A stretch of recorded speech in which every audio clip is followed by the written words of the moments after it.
Rally ఎందుకు చేస్తున్నామంటే ఒక అవేర్నెస్ తీసుకురావడానికి డ్రగ్స్ గురించి. సో ట్రెడిషన్ స్పీక్స్ అని చెప్తున్నాం. మన మూలాలని ఎప్పుడు కూడా మనం మర్చిపోకూడదు.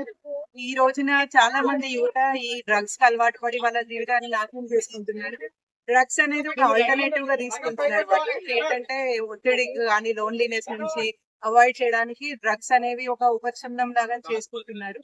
కాకపోతే ఇది ఎంతైనా వాళ్ళకు ఓన్లీ ఒక కాజ్ లాంటిది మాత్రమే. ఇది పూర్తిగా వాళ్ళ సమస్యని నిర్మూలించదు. ఓన్లీ ఒక కొంత టెంపరరీగా వాళ్ళకు ఒక రిలీఫ్ అనేది వస్తుందని అనుకుంటున్నారు. దాంతో చాలా మంది వాళ్ళ జీవితాలను నాశనం చేసుకుంటున్నారు. ఇప్పుడు విద్యార్థి దశలో కాలేజ్ నుంచి మేము ఎందుకు చేస్తున్నామంటే ఇప్పుడు